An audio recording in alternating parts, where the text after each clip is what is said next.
Hi everyone, welcome to Roja's kitchen. இன்றைக்கி நம்ம கிச்சனில் பார்த்தீங்க அப்படின்னா எப்படி மீன் குழம்பு பர்ஃபெக்டாக செய்கிறது, அது மட்டும் இல்லாமல் எங்கள் வீட்டில் நாங்கள் எப்படி மீன் குழம்பு செய்வோம் அப்படின்றத உங்ககிட்ட ஷேர் பண்ணிக்க போகிறேன்.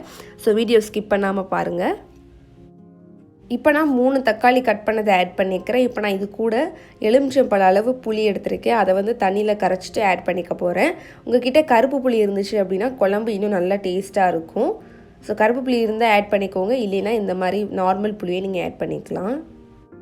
இப்போ நான் இது கூட மசாலா ஆட் பண்ணிக்க போகிறேன். நான் ஒரு 3 டேபிள் ஸ்பூன் கிட்ட மசாலா ஆட் பண்ணிக்கிறேன். இந்த மசாலாவில் பார்த்தீங்க அப்படின்னா மல்லித்தூள், சீரகத்தூள், சோம்புத்தூள், மிளகுத்தூள், மிளகாய்த்தூள், மஞ்சத்தூள் இதெல்லாமே சேர்த்து அரைச்ச மசாலா தான். ஒருவேளை உங்ககிட்ட இந்த சேர்த்து அரைச்ச மசாலா இல்லை அப்படின்னா நீங்கள் 2 ஸ்பூன் மல்லித்தூள் ஆட் பண்ணிக்கோங்க, 1/2 ஸ்பூன் சோம்புத்தூள், 1/2 ஸ்பூன் சீரகத்தூள், 1/2 ஸ்பூன் மிளகுத்தூள், அதுக்கப்புறம் மிளகாய்த்தூள் உங்கள் காரத்தை அந்த மாதிரி நீங்கள் ஆட் பண்ணிக்கலாம். ஒரு 1 to 2 ஸ்பூன் ஆட் பண்ணிக்கோங்க. அதுக்கப்புறம் 1/4 ஸ்பூன் மஞ்சத்தூள் ஆட் பண்ணிக்கோங்க. ஆட் பண்ணிவிட்டு எல்லாத்தையுமே நல்லா மிக்ஸ் பண்ணிக்கோங்க. எல்லாத்தையுமே இந்த மாதிரி நல்லா மிக்ஸ் பண்ணிடுங்க மசாலா எல்லாத்தையுமே. இப்போ நம்ம தக்காளி நல்லா பிசைஞ்சுப்போம். தேவையான அளவு உப்பு ஆட் பண்ணிடலாம். 5 to 6 பூண்டு பல்லை தட்டி வச்சுருக்கேன், அதையும் ஆட் பண்ணிடலாம்.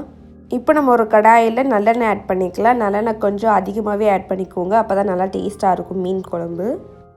நல்லெண்ணெய் நல்லா ஹீட் ஆன பிறகு 1 ஸ்பூன் கிட்ட வெந்தயம் ஆட் பண்ணிக்கோங்க. வெந்தயம் நல்லா பொரியட்டும். அதுக்கப்புறம் பார்த்திங்கன்னா நான் ஒரு 10 to 15 சின்ன வெங்காயம் கட் பண்ணி வச்சுருக்கேன், அதையும் ஆட் பண்ணிடலாம். நான் ஒரு 3 பச்சை மிளகாய் ஆட் பண்ணிக்கிறேன். பச்சை மிளகாய் காரத்தை அந்த மாதிரி ஆட் பண்ணிக்கோங்க. இப்போ இது எல்லாத்தையுமே நம்ம நல்லா வதக்கிப்போம். இப்போ நம்ம இது கூட கொஞ்சம் கருவேப்பிலையும் ஆட் பண்ணிடலாம். ஆட் பண்ணிவிட்டு அதையும் நல்லா வதக்கிப்போம். இப்போது வெங்காயம் நல்லா வதங்கிடுச்சு. இப்போ நம்ம இது கூட மிக்ஸ் பண்ணி வச்சுருந்தோம்ல, அதை ஆட் பண்ணிடலாம்.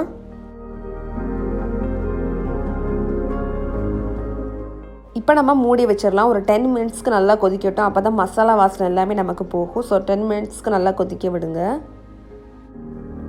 இப்போ நல்லா கொதிச்சிருச்சு, நமக்கு மசாலா வாசனை எதுவுமே இல்லை. ஸோ இந்த ஸ்டேஜில் நம்ம மீனை ஆட் பண்ணிடலாம்.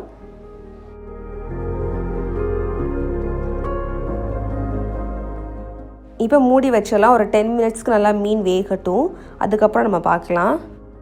இப்போ நமக்கு 10 மினிட்ஸ் ஆயிடுச்சு. நமக்கு மீன் எல்லாமே நல்லா வெந்திருக்கும். நமக்கு மீன் குழம்பு ரெடி ஆயிடுச்சு. பார்க்குறதுக்கே சூப்பராக இருக்குது பாருங்கள், அவ்வளோ டேஸ்ட்டாக இருந்துச்சு. ஸோ கண்டிப்பாக நீங்களும் வீட்டில் ட்ரை பண்ணணும். நீங்கள் இதை இட்லி, இடியாப்பம், சாதம் எல்லாத்துக்கு கூடமே வச்சு சாப்பிடலாம், அட்டகாசமாக இருக்கும். ஸோ கண்டிப்பாக வீட்டில் ட்ரை பண்ணி பாருங்கள். ட்ரை பண்ணி பார்த்துட்டு எப்படி இருந்துச்சு அப்படின்னு சொல்லிட்டு கமெண்ட்ஸில் ஷேர் பண்ணிக்கோங்க. இதே மாதிரி நம்ம சேனலில் நான் நிறைய மீன் வெரைட்டிஸ் போட்டிருக்கேன், அதெல்லாமே உங்களுக்கு நான் டிஸ்கிரிப்ஷன் பாக்ஸில் லிங்க் கொடுக்குறேன், அதையும் செக் பண்ணிக்கோங்க. இந்த வீடியோ பிடிச்சிருந்தா லைக் பண்ணுங்கள். உங்கள் ஃப்ரெண்ட்ஸும் பக்கம் வச்சிங்கன்னா மறந்துடாமல் அவங்களுக்கும் ஷேர் பண்ணுங்கள். சேனலுக்கு புதுசாக இருந்தீங்க அப்படின்னா மறக்காமல் சேனலை சப்ஸ்கிரைப் பண்ணி வச்சுக்கோங்க.